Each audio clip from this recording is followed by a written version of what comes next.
என் மகளே, என் மகனே, இன்று உங்களிடம் பேசுவது கர்த்தராகிய எனக்கு பிரியமாயிருக்கிறது.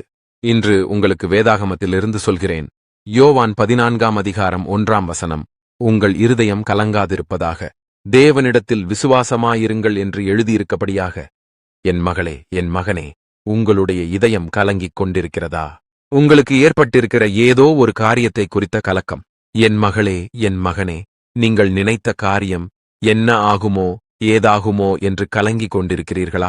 உங்கள் இருதயத்தில் நீங்கள் நினைத்த காரியத்தில் பலவிதமான யோசனைகள் வருகிறது என்று கலங்கிக் கொண்டிருக்கிறீர்களா?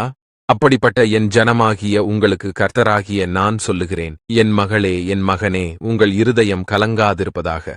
நீங்கள் தேவனிடத்தில் விசுவாசமாய் இருங்கள். இன்று உங்களிடம் பேசுவது கர்த்தராகிய எனக்கு பிரியமாயிருக்கிறது. இன்று உங்களுக்கு வேதாகமத்திலிருந்து சொல்கிறேன். யோவான் 14ஆம் அதிகாரம் 1ஆம் வசனம். உங்கள் இருதயம் கலங்காதிருப்பதாக, தேவனிடத்தில் விசுவாசமாயிருங்கள் என்று எழுதியிருக்கபடியாக. என் மகளே, என் மகனே, உங்களுடைய இதயம் கலங்கிக் கொண்டிருக்கிறதா? உங்களுக்கு ஏற்பட்டிருக்கிற ஏதோ ஒரு காரியத்தை குறித்த கலக்கம். என் மகளே, என் மகனே, நீங்கள் நினைத்த காரியம் என்ன ஆகுமோ ஏதாகுமோ என்று கலங்கிக் கொண்டிருக்கிறீர்களா? உங்கள் இருதயத்தில் நீங்கள் நினைத்த காரியத்தில் பலவிதமான யோசனைகள் வருகிறது என்று கலங்கிக் கொண்டிருக்கிறீர்களா? அப்படிப்பட்ட என் ஜனமாகிய உங்களுக்கு கர்த்தராகிய நான் சொல்லுகிறேன், என் மகளே, என் மகனே, உங்கள் இருதயம் கலங்காதிருப்பதாக.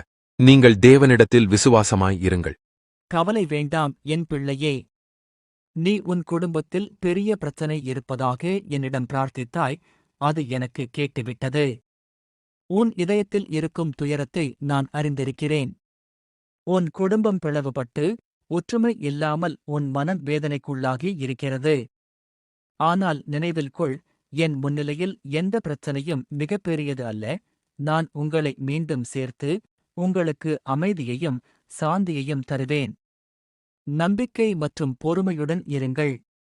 உங்களின் பிரச்சனைகளின் காரணங்களை தேடவும், அதை தீர்க்க அன்புடனும் பரிவுடனும் செயல்படுங்கள். உங்கள் மனதில் கருணை, மன்னிப்பு மற்றும் சலனத்தை நிலைநிறுத்துங்கள். என் வார்த்தைகளில் நம்பிக்கை வைத்தால் உங்கள் மனங்களில் அமைதி பிறக்கும். நான் உங்களை மீட்பேன், உங்கள் குடும்பத்தை மீண்டும் அமைதியான வாழ்விற்கு திருப்புவேன்.